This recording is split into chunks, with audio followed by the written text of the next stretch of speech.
All right, welcome everyone. We are so fortunate and honored to have the First Lady, Miss Melania Trump, with us today as we focus on improving the lives of the nearly 16,000 youth who are aging out of America's foster care system every year. Foster youth who age out without connections to permanent family are one of the most vulnerable populations in the U.S. Ms. Trump, I want to sincerely thank you for your longstanding leadership on this effort to create new opportunities for foster youth in America. As you have said, you will always use your influence to safeguard our children and provide them with the means to flourish. The First Lady's bold Fostering the Future initiative has put a new spotlight on our nation's foster youth. The priorities that you have identified align strongly with the bipartisan reforms this committee has proposed to the Chafee program. Chafee is the nation's primary program dedicated to supporting youth ages 14 to 23 who are transitioning out of foster care. Last month, the committee announced the introduction of 6 bills to modernize Chafee and improve outcomes for youth aging out of foster care. Each one of those bills responds to challenges that have been shared by stakeholders, witnesses, and foster youth themselves about what needs to be improved in the program, including better coordination with housing programs and expanding educational and workforce training opportunities. The First Lady's Fostering the Future initiative, combined with the strong work that Chairman Darren LaHood and Ranking Member Danny Davis have done, has created a very unique opportunity for reform. And I am committed, as I said earlier, committed to advancing legislation through this committee as quickly as possible. This roundtable provides an opportunity for the First Lady to share with us some of the important stories she has heard from foster youth about the need for reform, and for members of this committee to hear directly about reforms that we are working on. I'd like to recognize the foster youth here with us. We have Jaden Martinez and Jocelyn Fetting, and we thank you for your willingness to share your stories today. Your perspectives are so important for sharing adversity, but also the hope that's what's possible for youth. I recently learned the story of Seth, who is originally from Rolla in my district in Missouri. He entered foster care around age 15 and aged out at 18. He experienced homelessness, and he worked 3 jobs, walking 6 miles each day to go between them. Seth received the Melania Trump Foster Youth to Independence housing voucher, which provided him stable housing. In his words, that voucher, quote, flipped the script on what he thought was possible in his life. He currently works as a corrections officer and intends to apply to college this fall. This is what's at stake: the opportunities for foster youth to live more fulfilling lives of their choosing.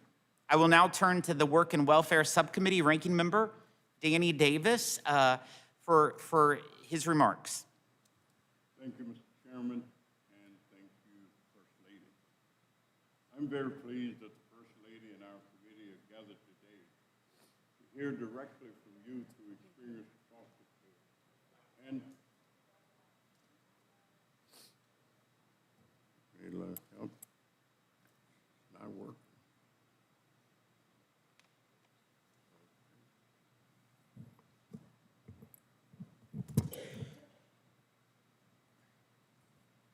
You want to use this? Let's switch over.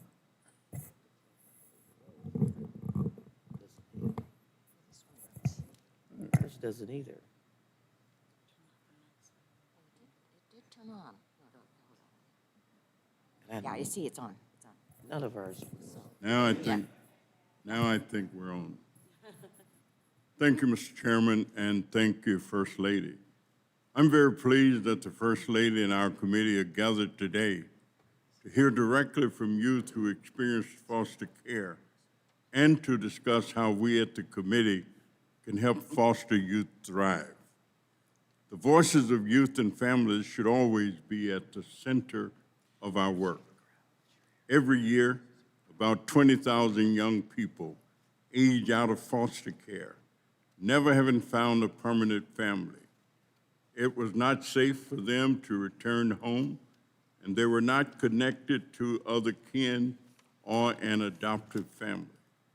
Although Congress created the Chafee program to help older foster youth transition out of care, lack of awareness and limited funding mean less than 1/4 of youth aged 16 to 21 actually receive Chafee services.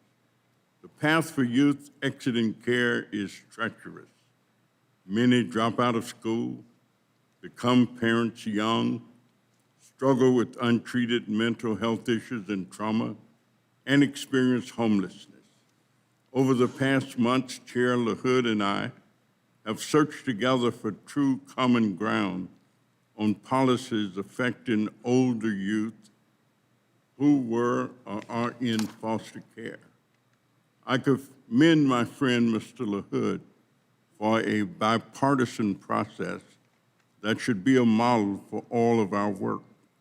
A sincere, thoughtful collaboration where we both talked and listened. This collaborative process yielded 6 pieces of legislation that reflect real consensus.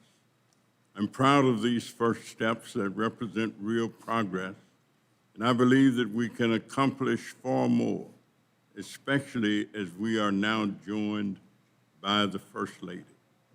As we listen to these youth today, I hope my colleagues will consider what more we can do to support these youth and the new approaches of our legislation.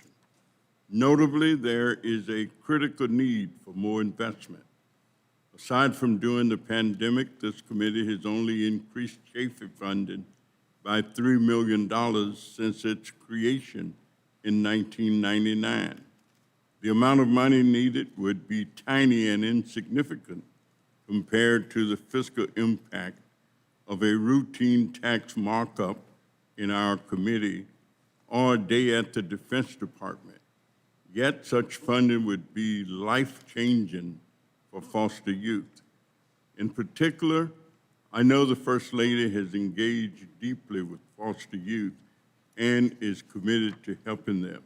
And so, First Lady, I believe that your voice in support of the resources needed to implement these bipartisan bills and expand and reach out to the Chafee program, added to ours, would make all the difference between first steps and transformative change for youth. So I thank you so very much for your interest, for your engagement, your involvement. I thank you, Mr. Chairman, and I yield back. Thank you, Mr. Davis, for your commitment to the foster children of the United States. I will now turn to the Work and Welfare Chairman, Mr. Darren LaHood, for his remarks. Thank you, Chairman Smith, for having this full committee roundtable. And I want to welcome you, Madam First Lady, and just commend you for your passion and commitment to our foster youth. Your voice and the way that you've championed this cause is inspiring, and we're grateful to have you here today. Your longstanding attention to uplifting America's foster youth through the Be Best and Fostering the Future initiatives has been a catalyst for meaningful and transformative change. I don't know if everybody realizes, but your engagement with this committee on foster care dates back to 2022, when you co-authored an op-ed with our colleague, former Representative Jackie Walorski, highlighting May as National Foster Care Month in 2022. We thank you for that. And as chairman of the Work and Welfare Subcommittee, one of my priorities has been how do we modernize the Chafee foster care program? Last January, we received a troubling report from the Government Accountability Office, which found states across the country have been returning unused Chafee funds since 2007, despite the need from foster youth. In 2023 alone, more than 30 states returned $8.9 million in unused funds. Over the past year, a bipartisan group of members of this committee has been working to develop and introduce common sense reforms to make sure Chafee dollars are getting to the youth that need them. And I want to thank Ranking Member Davis and my friend and the members who are leading these bills for their leadership and partnership on this. During our hearings, I have consistently heard that access to stable housing is one of our biggest barriers that youth face as they work towards self-sufficiency. One study found that 35% of foster youth experienced homelessness by age 21.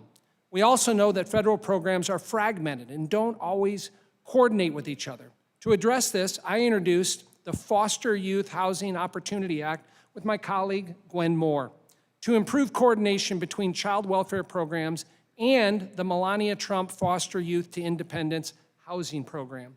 As you know, many public housing authorities have been unable to secure the vouchers required for supportive services, preventing youth from being able to utilize the voucher as intended. Our bill, which has more than 100 endorsements, would allow states to use Chafee funds for housing supportive services and aligns age eligibility between the programs, reducing a key barrier to access. This bill is one of the 6 bipartisan bills with important reforms to Chafee that members of this committee have worked on together. Mrs. Trump, your presence here today and leadership on fostering the future has elevated foster care at the highest level of government. Thank you for your commitment and for taking the time to come here today to speak with members on both sides of the aisle about these reforms and listen to the different perspectives in the room. Through our bipartisan efforts and with continued support, Mrs. Trump, I am confident that we can successfully advance these reforms through Congress. This isn't just a roundtable to discuss ideas. We have legislation and an opportunity to deliver a transition-age foster youth with the tools that they need to achieve greater opportunity, upward mobility, and long-term success. And I am committed to working with you and my Democrat colleagues to do what it takes to get this across the finish line, to turn words into actions. Again, I thank you, Mrs. Trump, and Jaden and Jocelyn for joining us here today. And I yield back. Thank you, Mr. LaHood. No one has done more than the First Lady to champion the cause of foster youth, and I look forward to hearing her perspective. So I would now like to turn the floor over to the First Lady of the United States. Good afternoon. Thank you, Chairman Smith, for hosting today's critical discussion surrounding America's foster care community.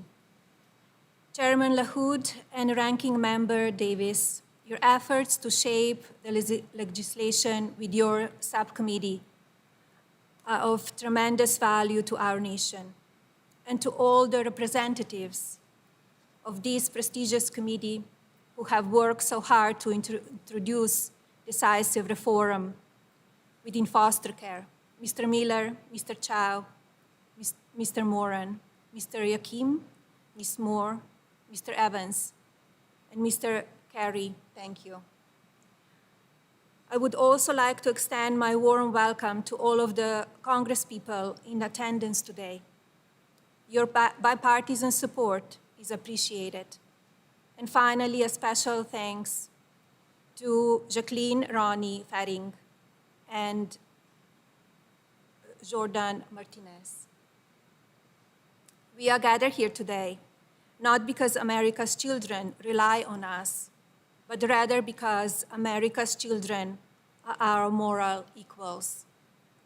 As parents and leaders, it is our ethical obligation to ensure American children develop emotionally and physically within a safe environment. As a community, we strive to nurture our children's curiosity, protect their innocence, and guide them with hearts full of care. Through respect, participation, and protection, American parents deliver the essentials to our next generation: housing, nutrition, clothing, and healthcare. In safeguarding our children's well-being, we shape the integrity of our nation. But to get there, a strong knowledge base is required. Education is the cornerstone of a child's future. Clearly, education is the foundation that can remain throughout one's lifetime. Yes, knowledge is permanent. In 2021, I launched Fostering the Future, a nationwide initiative to provide individuals from foster care community with access to education and at the university level. My goal is to prepare these individuals to secure entry-level jobs, become financially independent, and eventually innovate, create new businesses, and generate employment opportunities. When I first developed Fostering the Future, one thing became very clear. The foster care community requires action over awareness. This truth stands today. I'm proud to share that Fostering the Future currently maintains a footprint of over 20 universities across the country from coast to coast. In fact, academic institutions such as Vanderbilt University, the University of Miami, LSU, UVA, the University of Texas, the Ohio State University, and the University of Alabama all educate Fostering the Future students. Although reports vary, roughly 3% of individuals in foster care community earn a college degree in 2025. We can close this gap. But still, foster youth face a special set of challenges outside the classroom that have a serious impact of their academic performance. These issues include housing instability, educational advocacy, financial barriers, transportation, continuity, access to technology, and other related issues. New legislation for the foster care community is a moral imperative. Some of you joined me in the White House last November for the signing of the Fostering the Future Executive Order. And although the executive order is a transformative vision, Congress now has the opportunity to create a lasting positive impact on this community. Beginning here in this room, we can once again change people's lives. With the new legislation, we can ensure that the opportunity is more than helpful for individuals in the foster care community. It can be their birthright. Thank you. Thank you, Mrs. Trump. It's an honor to have you with us. I would now like to turn to the two foster youth that we have with us today. Jaden Martinez is from Texas and a student at Stephen F. Austin University. Jaden has been in the foster care system since the age of 6. He has been formally recognized by Texas Governor Greg Abbott as, quote, the son of Texas. It's a big state, so the son of Texas for his advocacy efforts. Jaden, I invite you to share a few words. Thank you. Good afternoon, Chairman Smith, Chairman LaHood, our First Lady, and members of the committee. My name is Jaden Martinez. I'm a freshman at Stephen F. Austin State University. Recently, Governor Greg Abbott named me the son of Texas for my resilience, a title earned by refusing to let the foster care system live in my future. But that honor doesn't describe where I started. Before I draped the flags over my shoulders, I was a 6-year-old entering foster care, scared, hungry, but hopeful. At the age of 10, I received one last hug from my mother, a hug I wish would take me to magical places I read about in storybooks. Instead, she walked out of the office in tears. I never saw my mother again. I became a war of the state, a title that has never showed how much that terrified little boy just wanted a hug from his mother. I waited years for adoption, but that family never came. So at 16, I decided if I was going to be chosen, I would choose myself. I renamed myself a son of the state, and I spent my 18th birthday alone in a dark, crowded boys' home. I entered an independent living program with $42 and everything I had left. I lived off of that money for a month while trying to eat and start school. I made it into college, but my education was spotty from moving placements so often. I sat on my first semester with 19 hours, including remedial math, desperately trying to learn what I missed in high school. I had success through great luck and a passionate new family, But success for a foster youth shouldn't be a result of luck. It should be a result of opportunity. And today, U.S. Congress have the power to turn luck into law by passing the bipartisan Chaffee bills. In Texas, I received $2,007.50 a semester. For a youth on their own, that disappears in a blink of an eye. I used for bedding, a laptop, and professional clothing so I could stand before you as the leader that I am. The Post-Secondary Education Access and Success Act raises the ETV cap to $12,000. You provide a bed and food when classes end or for those without families to call.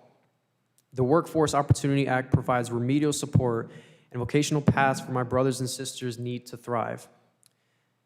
I'm not here to check a box or tell you what you want to hear. I'm here for my brothers and sisters who are in the system who need these bills. I am a product of this system, and I am the son of Texas.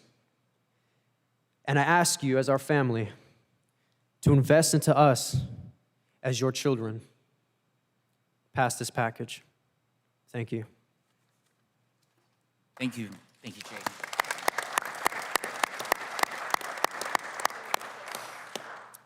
Thank you, Jaden, very much. Jocelyn Fetting is from Illinois and recently earned her Master's of Social Work from the University of Illinois Urbana-Champaign. Jocelyn spent 8.5 years in the Illinois foster care system, aging out at 21. She too has been a strong advocate for foster youth, including providing mentorship and guidance to those navigating the foster care system. Jocelyn, I invite you to share a few words, and thank you for being here. Good afternoon. I hope you all are well. First, I'd like to extend a heartfelt thank you to the First Lady, Chairman Smith, Ranking Member Davis, and the committee. Right now, there are thousands of young people from foster care doing everything right and are still struggling, not because they lack effort or potential, but because the systems meant to support them have not kept pace with their needs. I'm here today with Foster Club, not just as one voice, but as a reflection of those young people whose lives are shaped by the policies we choose. My name is Jocelyn Fetting. I am 22 years old, 23 next week, and I earned both my bachelor's and master's from the University of Illinois. Go Illini. I serve as a substitute teacher, grades pre-K through 8th, and a peer navigator for young adults in foster care. I entered foster care at 12 alongside my younger siblings after losing my parents, but I made the most out of that time, and I graduated with honors and was admitted to a top university. In college, though, even with scholarships, I worked 3 jobs just to meet my basic needs: food, hygiene, housing, transportation. Support like education and training vouchers existed, but it was out of reach, not because I didn't need it, but because no one ensured I could access it. I carried the emotional weight of being the oldest. To stay connected with my younger siblings, I used to pay my friends for rides to see them, and this pressure made it difficult to succeed academically. So my honors GPA dropped to academic probation. The CONNECT Act would prioritize family connections for youth like me. And while I always knew I wanted to go to college, that path isn't the right option for everyone. My brother found his niche in auto mechanics, and one of my best friends wants to go to cosmetology school. Their goals are just as valid as mine, but they don't always come with the same opportunity or support. The Foster Youth Post-Secondary Education Access and Success Act and the Foster Youth Workforce Opportunity Act would help ensure that no matter the path, young people have the resources they need to succeed. We are expecting young people to achieve self-sufficiency without providing support to do so. That's why each of these bipartisan reforms to the Chaffee program matter. They shorten the distance between survival and success.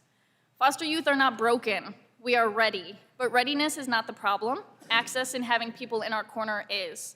If we truly believe every young person deserves a fair chance, then Congress must pass these reforms, continue to utilize our voices in policy changes, and make sure all foster youth have support.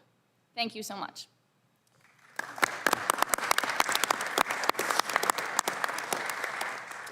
Thank you, Jocelyn. Prior to our further discussion, I'd like to ask the press to please exit the hearing room.